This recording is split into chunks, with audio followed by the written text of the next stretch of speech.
The first pale light of dawn crept across the abandoned streets of Millbrook like a reluctant ghost, casting long shadows between the skeletal remains of what had once been a thriving suburban community.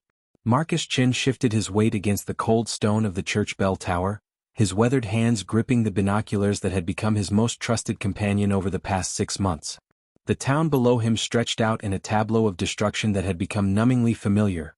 Overturned cars rusted in the middle of intersections, their doors hanging open like broken wings, while storefront windows gaped like dead eyes, their glass scattered across sidewalks where children had once ridden bicycles and couples had strolled hand in hand. The silence was the worst part.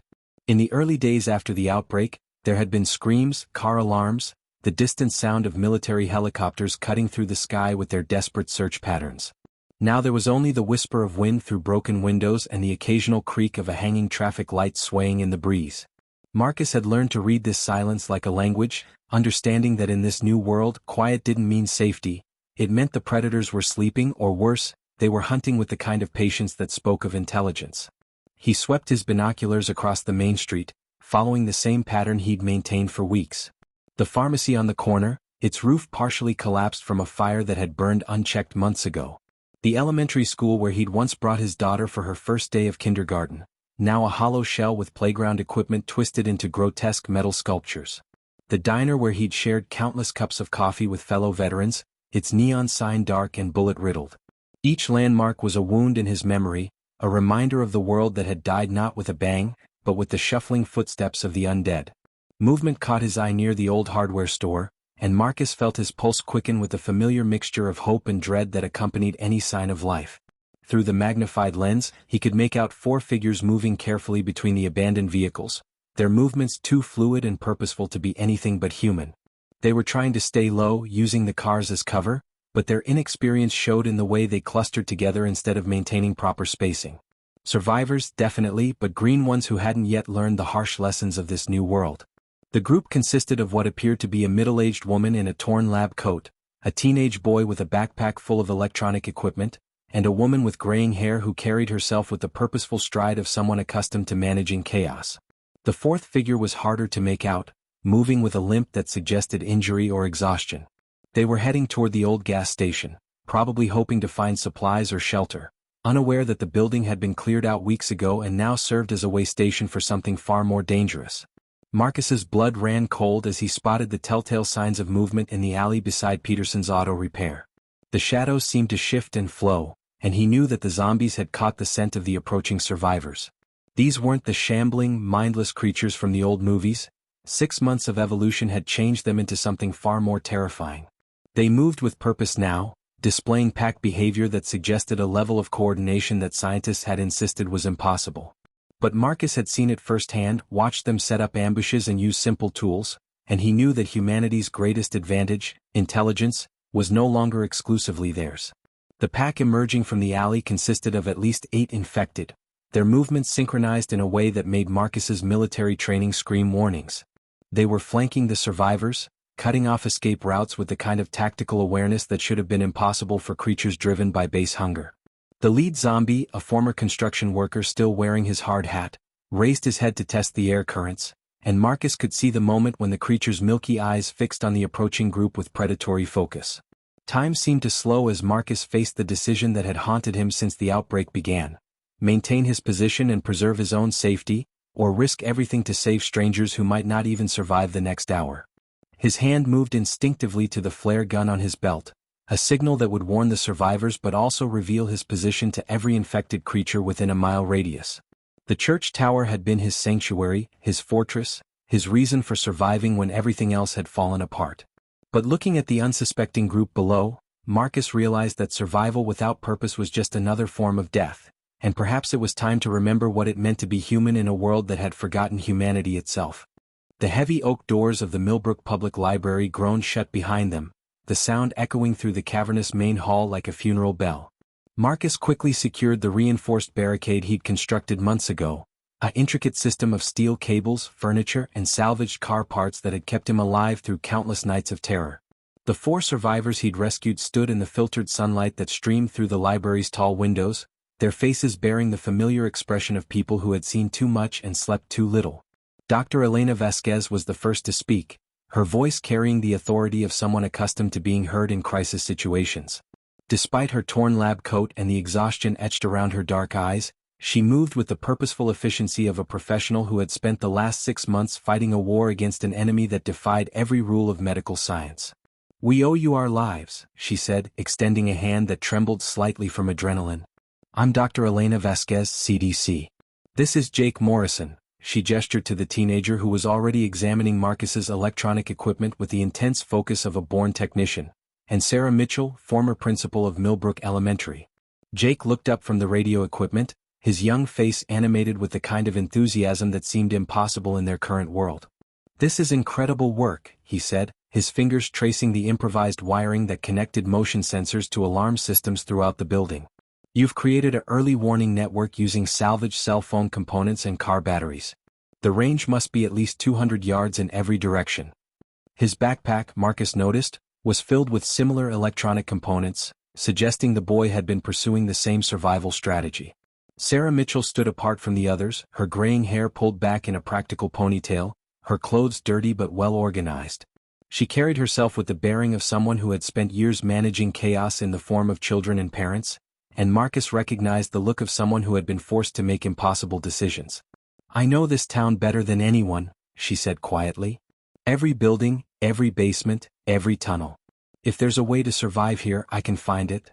The fourth survivor, who had remained silent during the introductions, was a young man named David Chin, no relation to Marcus despite the shared surname, who bore the telltale signs of someone who had been on the run for weeks. His clothes were patched and his boots were worn thin, but his eyes held the alert wariness of someone who had learned to read danger in every shadow. Elena moved to the library's main desk, spreading out a collection of handwritten notes and sketches that represented months of careful observation. "What we're facing isn't the mindless plague from the movies," she began, her voice taking on the tone of a professor delivering a lecture that could save lives. "The pathogen is evolving, adapting to its environment and its hosts. I've observed coordinated hunting patterns, tool use, and most disturbing of all, what appears to be memory retention in some of the more advanced specimens." Jake's head snapped up from his examination of the security system. "Memory retention? You mean they remember being human?" "Not exactly," Elena replied, her expression growing darker. "They retain certain procedural memories, how to open doors, how to use simple tools, how to navigate familiar terrain. But more importantly, they're developing new forms of intelligence. Pack behavior, strategic thinking, even what appears to be rudimentary communication through a combination of sounds and movements." Sarah moved to join them at the desk, her knowledge of the town's layout suddenly taking on new significance. That would explain why they've been so effective at finding survivor hideouts. They're not just wandering randomly, they're conducting systematic searches. She pointed to a hand-drawn map of the town center. "The Patterson family was found in their basement shelter 2 weeks ago. The Hendersons were discovered in the old fallout shelter beneath the courthouse. Both locations should have been impossible to find by chance." Marcus felt a chill run down his spine as the implications became clear. "They're learning our patterns, adapting to our defenses. Every time we think we've found a safe strategy, they counter it." He moved to the window, peering through the reinforced glass at the seemingly empty streets below. "The question is, how long before they become smart enough to coordinate a large-scale assault?" The conversation was interrupted by a sound that made all 4 survivors freeze, a soft thudding from somewhere below them, rhythmic and deliberate. It was coming from the library's basement, and it was definitely not the random noise of settling debris. Jake's improvised motion sensors began to emit soft beeps, indicating movement in the lower levels of the building. "You said this place was secure," David whispered, his hand moving instinctively to the crowbar at his belt. Marcus moved toward the basement door, his medical training warring with his survival instincts. "It has been. For months." He paused at the top of the stairs, listening to the sounds below. "But something's down there now, and judging by the pattern of movement, it's not entirely mindless." The revelation hung in the air like a death sentence as the survivors realized their sanctuary might have been compromised from within, and whatever was living in the basement had been watching them, learning from them, waiting for the right moment to reveal itself in a world where the line between human and monster grew thinner with each passing day. The basement door opened with a creak that seemed to echo through the very foundations of the library, revealing a darkness that felt alive with secrets. Marcus led the way down the narrow wooden stairs, his flashlight cutting through the gloom to illuminate rows of dusty shelves and forgotten storage boxes. The air was thick with the musty scent of old books and something else, something that spoke of recent human habitation. The rhythmic thudding had stopped the moment they'd opened the door, replaced by a silence that felt more ominous than any sound. "Hello?" Marcus called softly, his voice barely above a whisper. "We're not here to hurt you. We're survivors just like you." A shadow moved between the shelves, and a figure emerged from behind a makeshift barricade constructed from library furniture and medical equipment. The woman who stepped into the light was in her 40s, with shoulder-length brown hair streaked with premature gray and eyes that held the intense focus of someone who had spent months staring into microscopes while the world burned around her. Her clothes were clean but worn, and she moved with the careful precision of someone who had learned to conserve every ounce of energy. "Dr. Emma Rodriguez," she said, her voice carrying a slight accent that spoke of years spent in international research facilities. "Elena, is that really you?" Elena's sharp intake of breath was audible in the confined space. "Emma? But you were supposed to be in Geneva when the outbreak started. How did you get here?" "Same way everyone else did, by running for my life." Emma's smile was tired but genuine. "I was visiting my sister in Springfield when it happened. Been working down here ever since, trying to make sense of this pathogen." She gestured to the makeshift laboratory she'd constructed among the library's storage areas, complete with salvaged medical equipment and carefully organized samples. Jake moved past the adults, his teenage curiosity overriding caution as he examined Emma's setup. "This is incredible. You've got a functional research station running on car batteries and solar panels. How did you manage to keep it hidden?" "The same way you've managed to survive up there," Emma replied.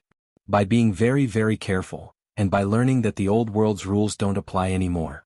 She led them deeper into the basement, revealing a network of tunnels that connected to the town's abandoned subway system. "But I haven't been alone. There's a whole community down here, Elena. Dozens of survivors who've been living in these tunnels for months." The revelation struck the group like a physical blow. Sarah gripped Marcus's arm, her knowledge of the town's layout suddenly taking on new significance. The old subway tunnels. They were supposed to be sealed decades ago, but the city never had the budget to fill them properly. They connect to dozens of buildings throughout the downtown area. Emma nodded, her expression growing more serious. "The network is extensive, but it's not united. We've got 3 main factions down here, each with their own ideas about how to survive." She paused at a junction where the tunnel branched in multiple directions. "The researchers like myself believe we can find a cure, or at least a way to reverse the infection. The settlers want to establish permanent underground communities, sealed off from the surface world. And then there's Hayes' group." "Hayes?" Marcus asked, though something in Emma's tone suggested he wasn't going to like the answer. "Former police chief Robert Hayes. He's gathered about 20 survivors who believe the only way to survive is to fight back aggressively. They've been conducting surface raids, trying to clear out infected zones and establish fortified positions. The problem is they're also hoarding resources and making demands on the rest of us." As if summoned by the mention of his name, the sound of heavy footsteps echoed through the tunnel system. A group of armed figures emerged from the darkness, led by a man in his 50s whose police uniform was modified with military-style equipment and whose eyes held the hard gleam of someone who had seen civilization collapse and decided to rebuild it in his own image. "Dr. Rodriguez," Hayes said, his voice carrying the authority he'd once wielded on the surface.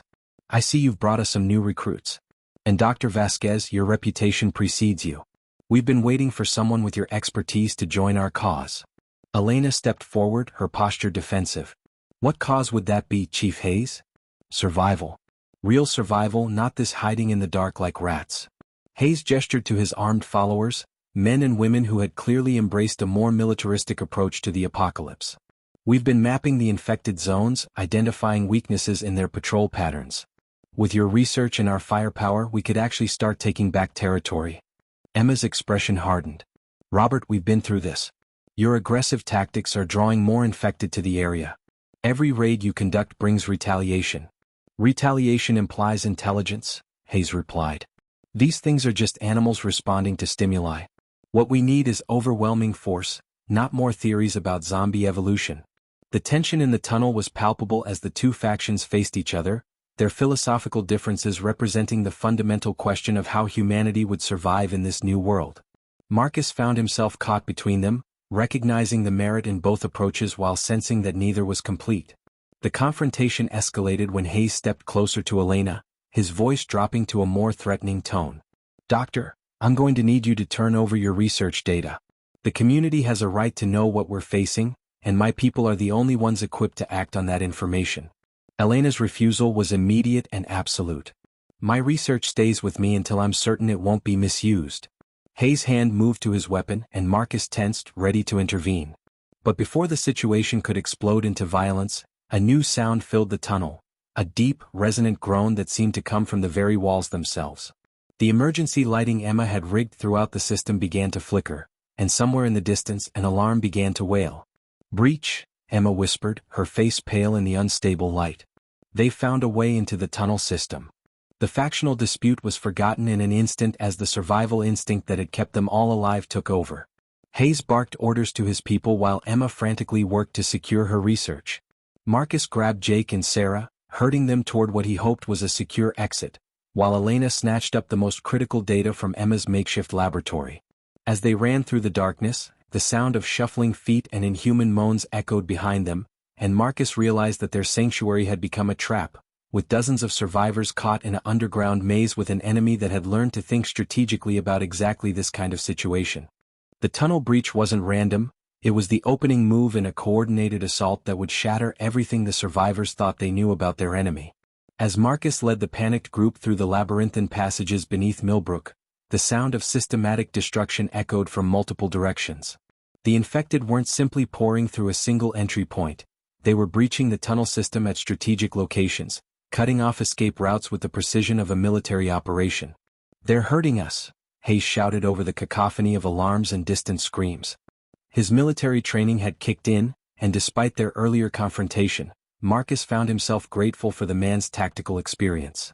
"This isn't a feeding frenzy, it's a coordinated hunt."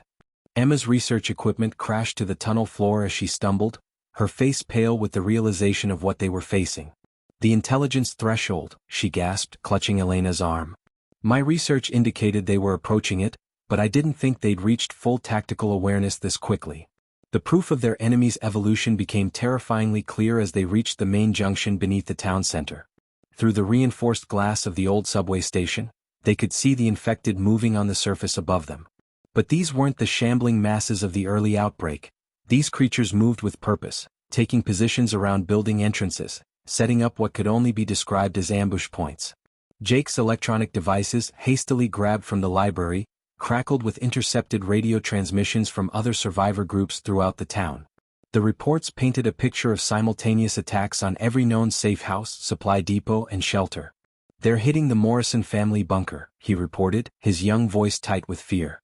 "The old firehouse. The grocery store basement. Everything at once."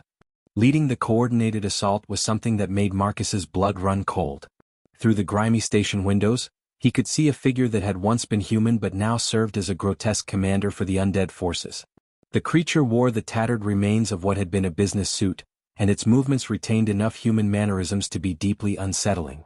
Most disturbing of all, it carried a crude weapon, a sharpened piece of rebar that it wielded with deliberate intent. "That's impossible," Elena whispered, her scientific mind struggling to process what she was seeing. "Tool use at that level requires cognitive function that should be incompatible with the pathogen's effects on neural tissue." Sarah grabbed Marcus's arm, her knowledge of the town's layout suddenly taking on desperate importance. "The residential district. If they're hitting everywhere at once, the families in the houses." She didn't need to finish the sentence. Everyone understood that the scattered survivors who had chosen to remain in their homes were about to face an enemy that had learned to think strategically. The sound of approaching footsteps echoed through the tunnels behind them, and Hayes' people took defensive positions while Emma frantically tried to salvage what she could of her research. "We need to reach the surface," Hayes declared, his authoritative tone cutting through the chaos. "Get to the emergency broadcast center at the radio station. If we can warn the other groups about the coordination level." "They already know," Marcus interrupted, his medical training allowing him to recognize the systematic nature of the attack. "This isn't random evolution. Something or someone is directing them, teaching them. The question is what triggered this level of advancement." The answer came in the form of a sound that chilled them to the bone, a low, rhythmic vocalization that seemed to serve as a form of communication between the infected forces. It was answered by similar sounds from multiple directions, creating a network of audio signals that coordinated the assault with terrifying efficiency.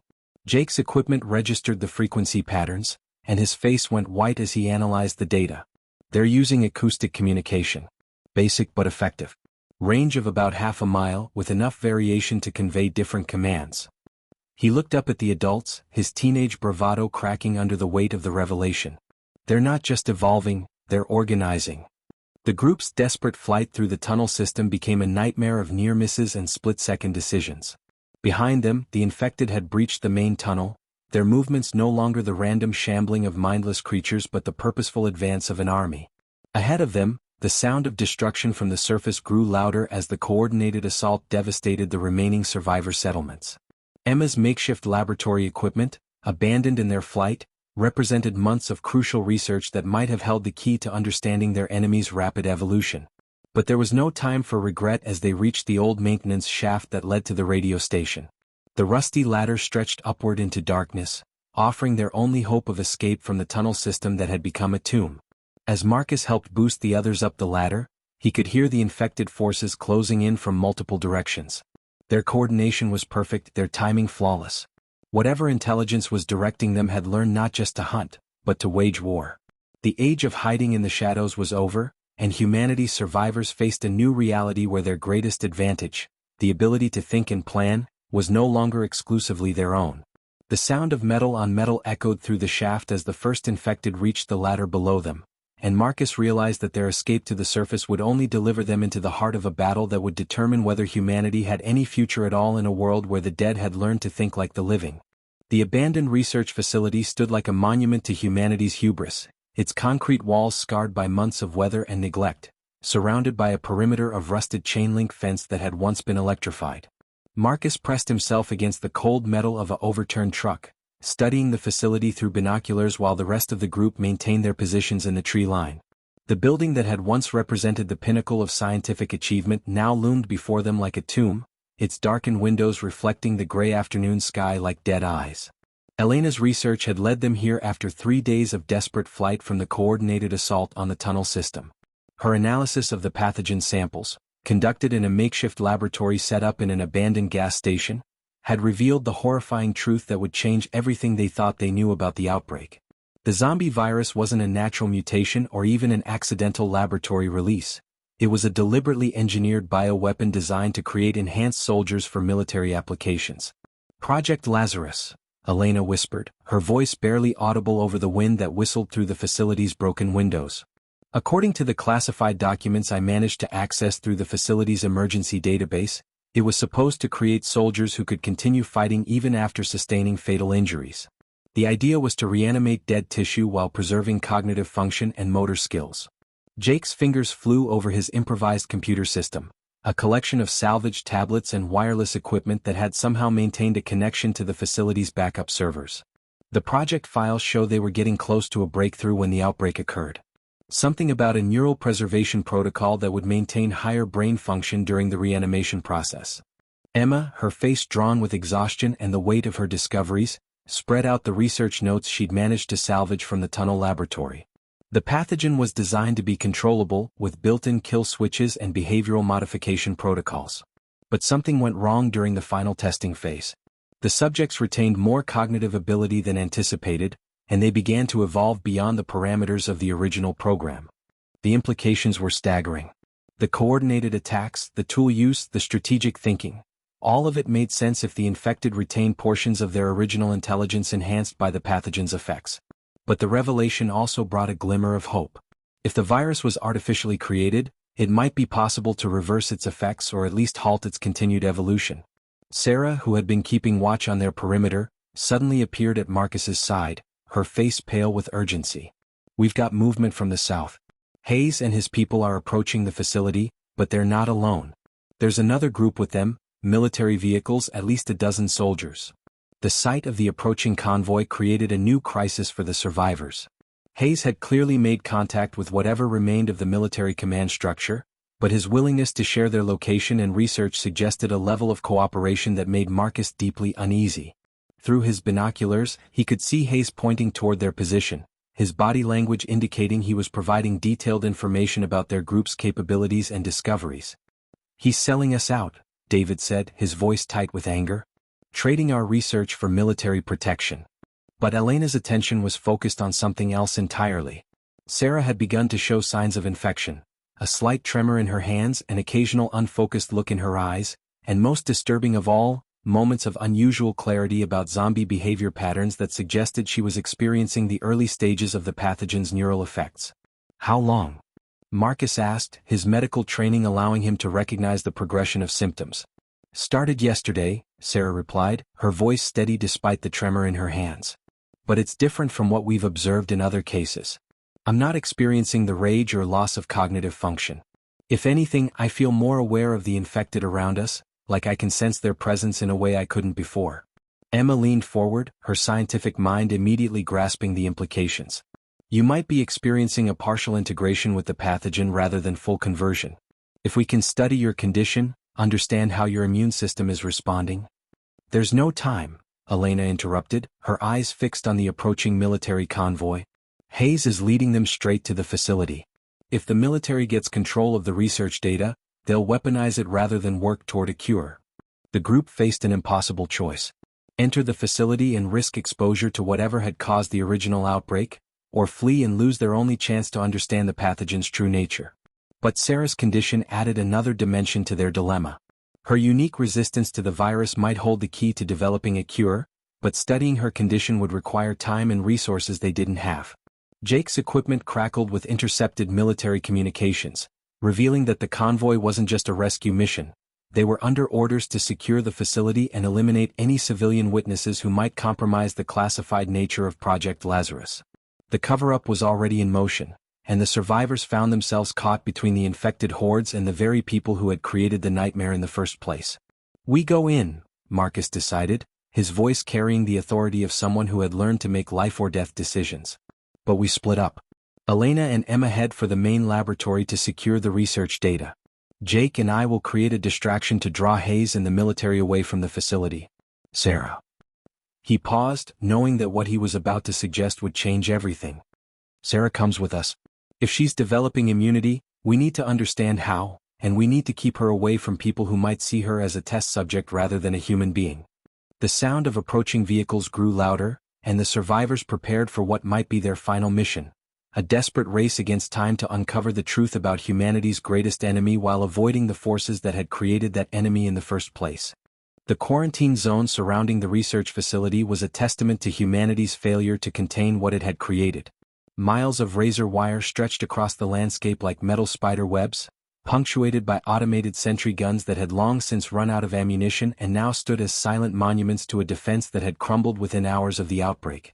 The military had established this perimeter 6 months ago, believing they could contain Project Lazarus within a manageable area. Instead, they had created a breeding ground for the pathogen's evolution, a laboratory where the infected could develop and refine their newfound intelligence without human interference. Marcus crouched behind the rusted remains of a military transport vehicle, watching the patrol patterns of the infected forces that now controlled the zone. These weren't the random wanderings of mindless creatures. They were organized circuits, with different groups of zombies maintaining specific territories and responding to intrusions with coordinated tactics. Through his binoculars, he could see the hierarchy that had emerged among the infected, with the more intelligent specimens directing the actions of their less evolved counterparts. They're using tools, Jake whispered, his voice barely audible as he pointed toward a group of infected near the facility's main entrance. Several zombies carried crude weapons, sharpened pipes, broken glass bound to handles, even what appeared to be a modified crowbar that had been weighted for more effective use as a club. And look at their formation. They're maintaining overlapping fields of coverage just like military sentries. Sarah's condition had worsened during their approach to the facility, but the changes weren't following the typical progression of infection. Instead of losing her humanity, she seemed to be gaining an intuitive understanding of zombie behavior that bordered on the supernatural. There's something else, she said, her voice strained but clear. I can sense their communication network. They're not just using sound, there's some kind of chemical signaling system. Pheromones, maybe, or something more complex. Emma, who had insisted on accompanying the infiltration team despite the dangers, was documenting everything in her waterproof notebook. The facility's backup power systems are still functional, she observed, noting the faint glow of emergency lighting visible through the building's windows. But the infected haven't just occupied the building, they've adapted it. Look at the modifications to the ventilation system. The infected had indeed modified the facility's infrastructure, using salvaged materials to create what appeared to be a primitive but effective air circulation system. Vents had been extended and redirected, creating a network that would allow for the efficient distribution of airborne chemical signals throughout the building. It was a level of environmental engineering that should have been impossible for creatures driven by basic instincts. The most disturbing discovery came when they reached the facility's outer perimeter. The infected had established what could only be described as a command post in the old security checkpoint, complete with a crude map of the surrounding area marked with symbols that represented different types of human settlements. The implications were staggering. The zombies weren't just reacting to human presence, they were actively planning campaigns against survivor communities. "They're studying us," Marcus realized, his medical training allowing him to recognize the systematic nature of the intelligence gathering. "Learning our patterns, our weaknesses, our response times. This isn't random evolution, it's directed adaptation." Jake's electronic equipment detected something even more alarming. "I'm picking up radio transmissions from inside the facility. Not human voices, something else. The infected are using the building's communication systems." He adjusted his receivers, trying to isolate the signals. "The frequency patterns are similar to what we observed during the coordinated assault on the tunnels." The infiltration of the facility required them to move through territory controlled by an enemy that had learned to think strategically. Every corridor they navigated, every room they entered, was potentially part of a larger trap designed by an intelligence that combined human cognitive ability with the relentless hunger of the undead. The infected had retained enough human memory to operate the facility's basic systems, but they had also developed new capabilities that made them more dangerous than any human adversary. Sarah's unique condition proved invaluable as they penetrated deeper into the building. Her partial integration with the pathogen allowed her to sense the presence of infected creatures before they came into visual range, providing crucial early warning that kept the team ahead of the zombie patrols. But her condition was also deteriorating, and Marcus could see the internal struggle between her human consciousness and the pathogen's influence. "The main laboratory is 3 floors down," Emma whispered as they reached the facility's central stairwell. "But the infected have established some kind of hive structure in the lower levels. I can hear them moving in organized groups." The sound of coordinated footsteps echoed through the stairwell, and the team realized they were walking into the heart of a zombie command center where the most intelligent specimens had gathered to direct the evolution of their species. The facility that had once been humanity's attempt to create enhanced soldiers had become the headquarters for an enemy that had learned to wage war with the tactical sophistication of the military that had created them. As they descended into the depths of the facility, Marcus understood that they weren't just infiltrating a building, they were entering the nerve center of a new form of intelligence that represented humanity's greatest challenge and perhaps its ultimate replacement in a world where the line between life and death had become meaningless. The facility's main laboratory had become a grotesque fusion of cutting-edge science and undead adaptation, its sterile surfaces now covered with organic growths that pulsed with an alien intelligence. Marcus led the team through the maze of overturned equipment and makeshift barriers, his medical training allowing him to recognize the systematic modifications the infected had made to the research environment. They had turned humanity's greatest scientific achievement into something that served their own evolutionary purposes. Emma moved with the confidence of someone returning to familiar territory, despite the horrific changes that had transformed her former workplace. "The main servers are in the sub-basement," she whispered, her voice barely audible over the constant hum of machinery that the infected had somehow learned to operate. "But the backup research data is stored in the emergency broadcast center on the 3rd floor. If we can reach both locations simultaneously, we might be able to expose the truth about Project Lazarus while securing the cure research." The plan required splitting their forces at the worst possible moment. Elena and Emma would descend to the sub-basement to access the primary research data, while Marcus, Jake, and Sarah would fight their way to the broadcast center. It was a desperate strategy born of impossible circumstances, but the alternative was allowing the military cover-up to succeed while the infected continued their evolution unchecked. Sarah's condition had reached a critical point where her human consciousness battled constantly with the pathogen's influence. Her eyes held moments of clarity interrupted by periods where she seemed to be listening to voices only she could hear. "They know we're here," she said, her voice carrying an otherworldly quality that made Marcus's skin crawl. "The command intelligence has been tracking our movements since we entered the building. We're walking into a trap."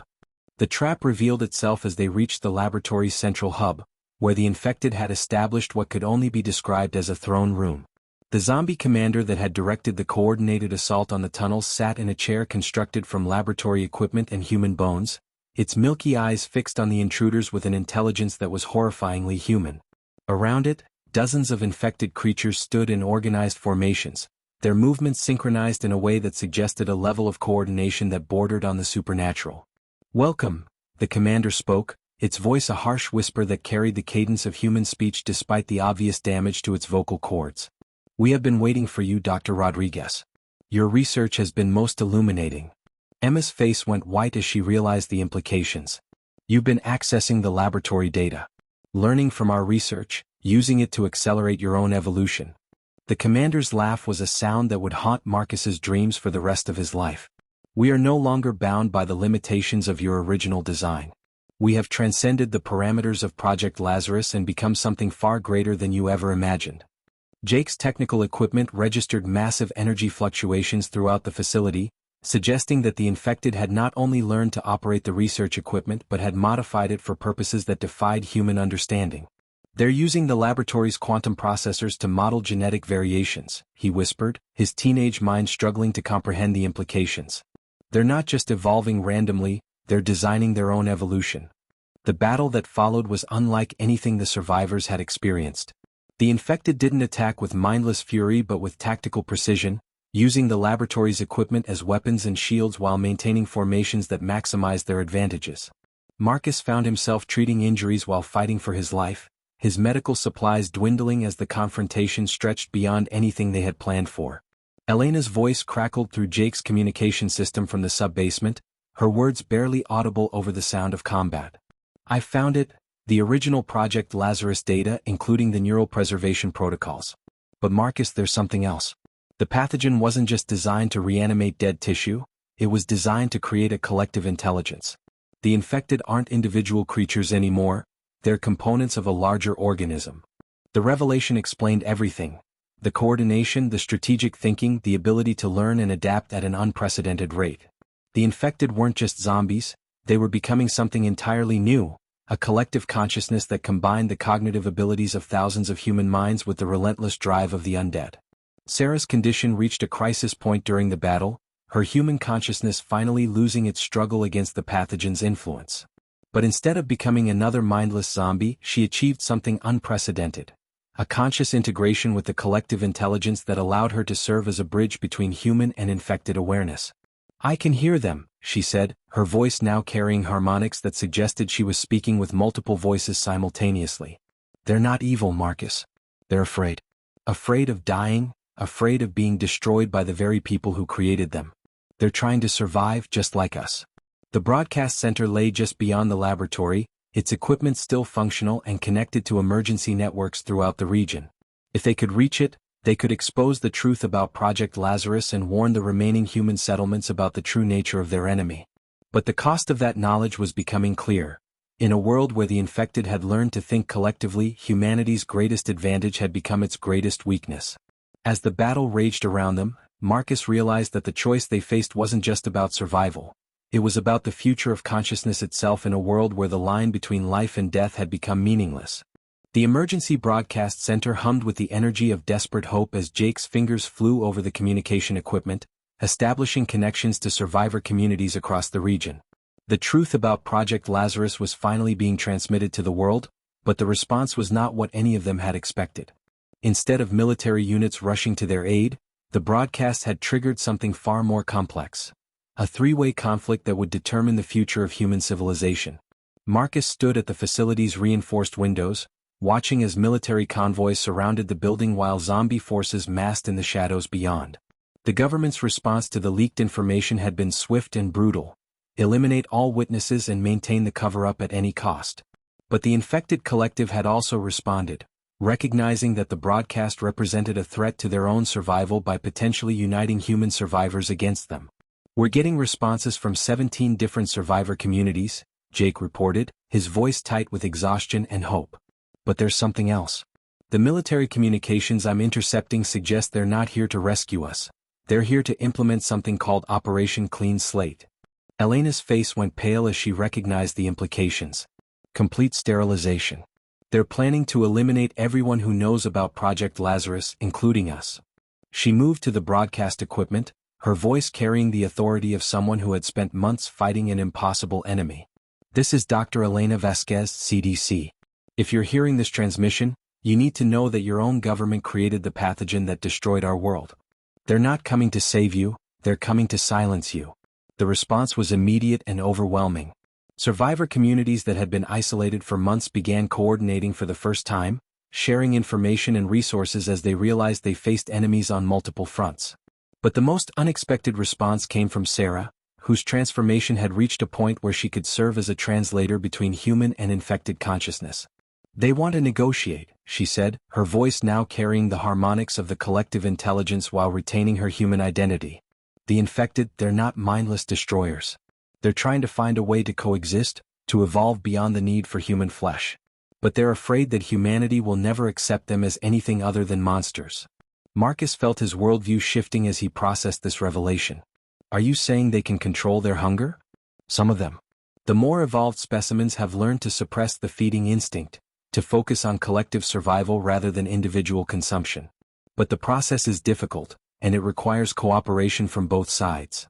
The facility shook under the impact of military explosives as Operation Clean Slate began its final phase. Through the windows, Marcus could see government forces engaging both survivor groups and infected creatures with equal brutality. The cover-up wasn't just about hiding the truth, it was about eliminating everyone who might threaten the established order by revealing what the military had done. Emma's research data, now broadcasting to every functional receiver in the region, contained more than just the truth about Project Lazarus. It included her months of observations about zombie evolution, potential treatments for the pathogen, and most importantly, evidence that coexistence might be possible if both sides could overcome their mutual fear and hatred. The neural preservation protocols can be reversed, Elena announced, her voice carrying over the communication system to every survivor community in range. The infected retain enough human consciousness to make rational decisions. We can find a way to live together, but only if we stop seeing this as a war of extinction. Jake's equipment registered a massive surge in communication traffic as survivor communities began coordinating their response to the military assault. But there was something else.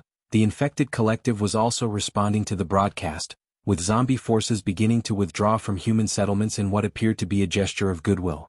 They're offering a ceasefire, Sarah translated, her unique position allowing her to facilitate communication between species. The collective intelligence wants to demonstrate that they can control their members, that they're not the mindless threat humanity believes them to be. The battle for the facility became a symbol of the larger struggle for humanity's future. Military forces fought to maintain the cover-up and preserve the old world order, while survivors and infected alike began to envision a new reality where both species could evolve together. Marcus found himself leading a defense that protected not just human lives, but the possibility of a future where consciousness itself could take new forms. The resolution came not through violence but through communication. As survivor communities across the region began implementing the treatment protocols from Emma's research, the infected collective demonstrated its ability to restrain its members and engage in rational negotiation. The military's Operation Clean Slate collapsed as their own soldiers began to question orders to eliminate fellow humans who were trying to save what remained of civilization. Marcus emerged from the facility as dawn broke over a world that had changed forever. The zombie apocalypse was ending, but not through the destruction of either side. Instead, humanity and the infected had begun the slow process of learning to coexist, to evolve together into something neither species could have become alone. The human resistance had fought back against the Undead Horde, but their greatest victory was discovering that their enemy wasn't evil, just different. In a world where death was no longer the end of consciousness, the survivors had found that the future belonged not to the living or the dead, but to those brave enough to imagine a new form of existence where both could thrive together.